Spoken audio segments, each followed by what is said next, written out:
J'ai pris 10 kilos de muscle en 5 mois et la plupart des gens ne vont pas comprendre le principe, donc je vais vous l'expliquer exactement et je vais vous expliquer comment j'ai fait pour atteindre un objectif incroyable comme ça et surtout comment je fais pour atteindre tous mes objectifs dans la vie en règle générale, que ce soit en business, en termes de relations, en termes de physique, par rapport à tout. Donc on va reprendre à la base de la base. Moi j'étais un mec, je faisais beaucoup de muscu, tu vois, ça me faisait kiffer, j'étais à Medellin l'année dernière.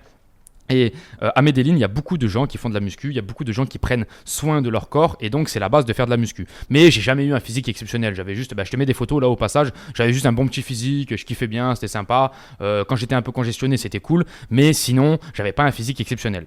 Ce qui se passe, c'est que je vais à Dubaï, j'ai fait un stage à Dubaï, machin, tout se passe bien. Et en rentrant, je commence à me sentir mal, tu vois. Et donc là, je vais à l'hôpital. Et ils me disent appendicite, péritonite. Donc si je revenais le lendemain, j'étais mort, tu vois. Donc là, je me fais opérer, machin truc, tout se passe bien. Et ils me disent qu'en gros, je peux rien faire pendant 3 mois. Minimum 3 mois. Donc moi, je me dis, putain, mais laisse tomber. Moi qui avais un petit peu envie de m'entraîner beaucoup plus, d'avoir un meilleur physique et tout, c'est mort pendant 3 mois, je vais vraiment galérer. Et je vais devoir faire que travailler. Et encore, je pouvais pas trop travailler parce que je pouvais pas être assis. C'était la galère. Et en fait, ce qui se passe, c'est que je me dis quoi? Je me dis, ok, bon, je fais mes 3 mois, 3 mois d'attente, je perds 10 kilos. Je perds 10 kilos, frérot. Je passe de 73 à 65, à peu près. Ok, frérot. Donc, je perds 8 kilos, un truc comme ça. Et du coup, je fais quoi? Je fais un truc tout simple, c'est que j'analyse, je prends plein de photos, je te mets toutes les photos là au passage dans laquelle je me retrouve, tu vois. Et là, je me retrouve en août 2024, du coup. Et en août 2024, qu'est-ce qui se passe? C'est mon expatriation au Paraguay, tu vois. Je me dis quoi? Je me dis, bah, tu sais quoi? C'est soit je pars au Panama, soit je pars à Dubaï, soit je pars au Paraguay. Au final, je prends le Paraguay parce que je trouve que c'est une meilleure opportunité. Tu peux avoir le passeport, il n'y a pas d'impôts, etc., etc. C'est vraiment sympa, je voulais découvrir le pays. Et en plus, c'est dans le Mercosur, donc moi qui adore aller en Colombie, c'était exactement ça qu'il me fallait, tu vois, donc c'était nickel. Et ce qui s'est passé, c'est que je commence à aller à la salle et du coup, je vais à la salle avec un physique de 65 kilos. Je te mets toutes les photos là maintenant tout de suite. Et quand j'arrive à la salle, il y a plein de mecs qui me donnent des conseils. Alors que ça s'était jamais passé dans ma vie entière. Personne m'avait donné de conseils à la salle. Sauf que là, comme je faisais de la peine aux gens, il y avait tous les coachs qui venaient me voir et me disaient, ouais, frérot, tu dois faire comme ça, machin truc et tout. Et moi, je le prenais mal. Je me disais, putain, mais c'est un truc de fou. Je suis tellement une merde comme ça. Et en fait, je me voyais pas parce que c'est après, quand j'ai vu les photos, j'ai dit, putain, mais j'étais vraiment maigre. Quand toi, t'es sur cette période-là, à ce moment-là, tu t'en rends pas compte. Et après, quand tu te revois dans les photos, tu te dis putain, mais qu'est-ce que j'étais maigre. Et donc, je regarde je regarde les coachs et tout. Je leur dis ouais, merci frérot, mais t'inquiète, moi je connais un peu la muscu. J'en ai fait pendant 7 ans et tout. C'est juste que là, je sors d'une maladie, donc c'est un peu compliqué. Et puis après, quand tu reprends du poids, il n'y a plus personne qui vient t'aider. Enfin bref, on en reviendra ça plus tard.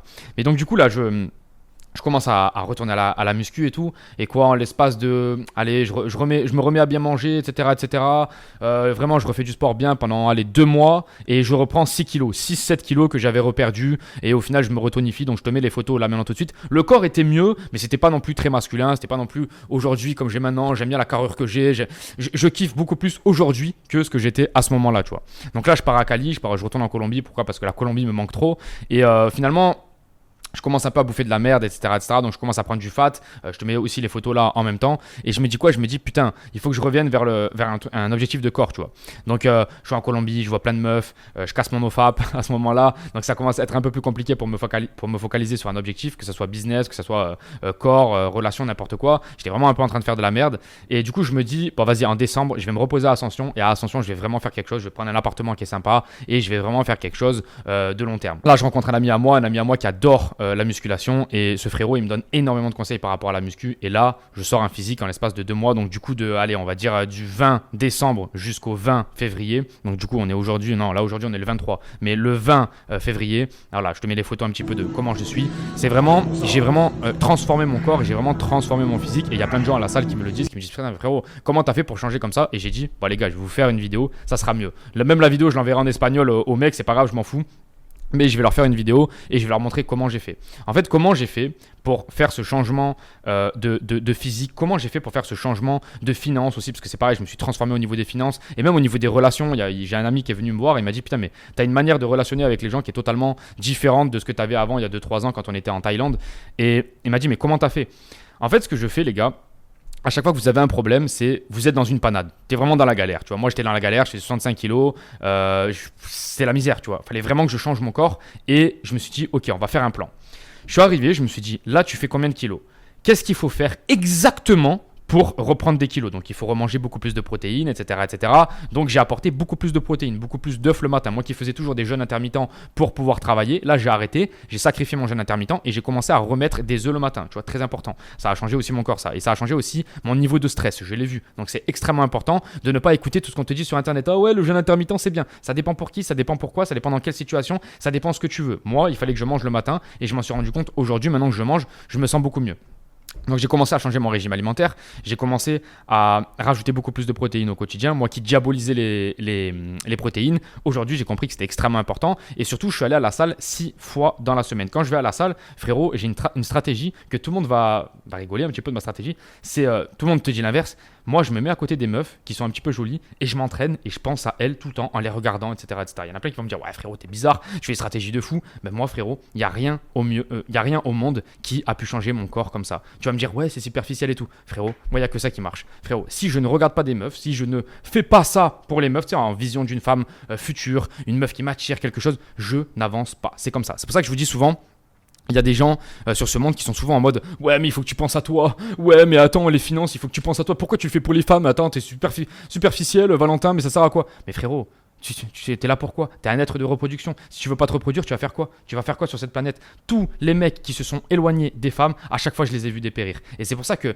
moi, ce que je dis souvent, c'est tu dois tout faire en fonction d'une femme. Une femme très intéressante, bien sûr. T'es pas obligé de choisir la dernière clocharde du quartier, mais tu dois faire quelque chose en fonction d'une femme. Si tu n'as pas pour ambition d'aller voir des femmes, si tu n'as pas pour ambition de te développer pour être la meilleure version possible de l'homme que tu es actuellement, mais frérot, ça sert à rien. Comment tu veux? Donc moi, la stratégie, ça a été ça. Ça a été d'aller dans une salle de sport et vraiment de commencer à me mettre proche des femmes et de me dire ok, ça là dans 3 mois je vais la choquer. D'ailleurs c'est un peu ce qui s'est passé les gars, il y a plein de meufs que je regardais au début et au final je les ai eues. Pourquoi? Parce que j'ai amélioré mon physique, ma tchatch, etc., etc. Tout ça pour te dire en fait que quand j'ai vraiment améliorer mon physique, c'était un plan qui était prévu, il y avait un objectif précis, un objectif où je m'étais dit ok, comment je peux faire pour avoir assez de dopamine, assez de motivation pour arriver à mon objectif. Et ce que j'ai fait, c'est que très souvent en fait le soir je n'utilisais plus mon téléphone, j'écoutais que des affirmations positives pendant 2 heures, tu vois, je me faisais grave chier et ensuite je posais mon téléphone à 22 heures. Et ce qui se passait, c'est que le lendemain quand j'allais à la salle à 9 heures, 10 heures, des fois j'y vais vers 11 heures, bah frérot, j'avais envie de tout casser. Pourquoi? Parce qu'en fait je m'étais tellement fait chier la veille, ensuite je venais de travailler le matin, tu vois, je venais de travailler le matin, c'est tout ce que j'avais fait et donc j'avais pas de dopamine. Et donc quand j'allais à la salle, c'était mon seul moment où j'avais envie de tout casser. Donc j'avais vraiment tout optimisé pour reprendre une forme physique qui était exceptionnelle. Et ce qui est intéressant de comprendre, c'est qu'il y a plusieurs stratégies qui marchent. Tu peux utiliser une stratégie comme celle-ci, par exemple, où tu vas t'aider des femmes pour avoir plus de motivation. Tu peux utiliser une stratégie où tu vas t'aider, par exemple, d'une chaîne YouTube. J'aurais pu lancer une chaîne YouTube, je passe de 65 kg à 75 kg et donc je vais vous montrer la preuve que ça marche, tu vois, et j'aurais pu vendre des programmes sur ça. Enfin, tu peux tout faire en fait. D'ailleurs, sur YouTube Auto, c'est un petit peu ce que je t'apprends, c'est à créer du trafic sur YouTube, derrière à faire de l'affiliation, donc derrière à vendre des offres et derrière avoir des commissions en automatique pendant que tu es en train d'avoir des conversations avec tes potes, etc., etc. Hier, on était en train de manger un restaurant avec des potes et j'ai eu 398 € de commission qui sont tombés et les mecs ils étaient là, ils étaient choqués, ils me disaient putain mais frérot comment t'as fait, c'est incroyable, putain mais on veut faire pareil et tout. Et du coup c'est ce que j'explique souvent, c'est que pour avoir un résultat aujourd'hui, il faut passer à l'action là maintenant tout de suite. Donc que ce soit pour ton corps, que ce soit pour YouTube automatisation, premier lien en description, fonce, va au moins voir, ça peut changer ta vie. Que ce soit pour tes relations, qu'est-ce que tu fais toi là maintenant tout de suite? Moi quand je me suis retrouvé dans ma situation de galère au niveau du corps, je me suis dit ok Val, t'es au plus bas. T'es au plus bas. Là, ça fait 10 ans, t'as pas été dans une condition physique dégueulasse comme ça. Qu'est-ce que tu fais? Est-ce que tu changes? Est-ce que tu commences à râler? Est-ce que tu commences à blâmer le monde? Pourquoi? Parce que les femmes me regardaient moins, je le voyais, tu vois. C'était compliqué. Et je me suis dit, ok, qu'est-ce que tu fais?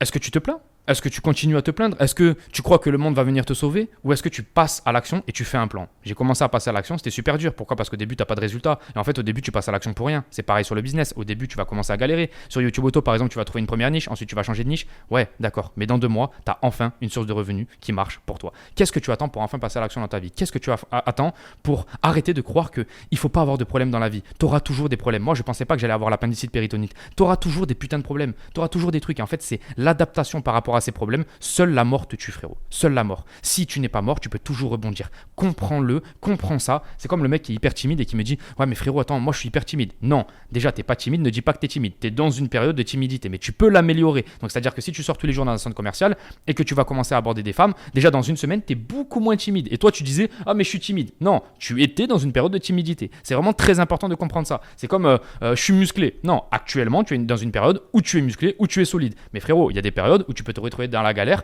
tout simplement parce que c'est pas ta faute, c'est la santé, c'est l'énergie, il y a quelque chose qui va pas, tu vois. Donc il faut vraiment comprendre que l'être humain est un être d'adaptation et au plus tu vas t'adapter au quotidien, au plus tu vas t'adapter aux relations. C'est-à-dire qu'au plus tu vas t'adapter à la femme qui est en face de toi, au plus tu vas pouvoir la gérer. Au plus tu vas t'adapter par rapport à l'argent. Comment on génère de l'argent? Comment on crée de la valeur dans ce monde pour récupérer de l'argent sur son compte en banque? Comment, par exemple, j'ai un meilleur corps? Frérot, il faut s'entraîner. Il faut vraiment créer un circuit d'entraînement et un système où tu dors bien et un système où tu répètes ça tous les jours. Vraiment, c'est extrêmement important. Si tu le fais une fois dans la semaine et que derrière tu t'arrêtes, c'est mort. Ça, c'est pareil.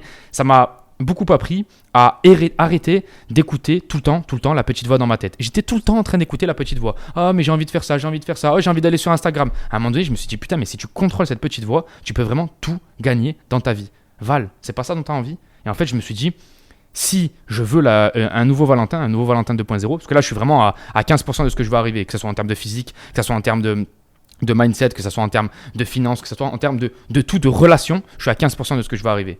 Et les gars, je peux vous dire que la montagne, je vais la gravir. Je vais la gravir je vais prendre du temps, il n'y a pas de souci. Je vais prendre 2-3 ans pour la gravir, mais je vais la gravir. Est-ce que les gars, vous voulez me laisser seul à la gravir ou est-ce que vous voulez la gravir en même temps que moi? Franchement les gars, foncez, passez sur vos objectifs tous les jours, déterminez-vous. Ok, ça va être difficile, on le sait, c'est compliqué. Pourquoi? Parce que c'est beaucoup plus facile de prendre un paquet de chips, de se mettre devant la télé, devant Netflix et de regarder Emily in Paris sous mes couilles comme ça, tu vois, avec une meuf, tranquillement.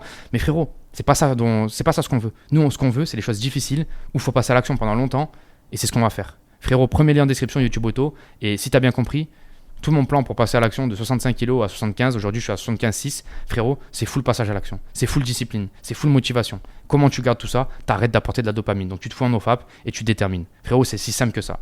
Derrière, tu peux tout avoir. Premier lien en description pour YouTube Auto. Casse tout, frérot. On se laisse. On se dit à la prochaine. Ciao.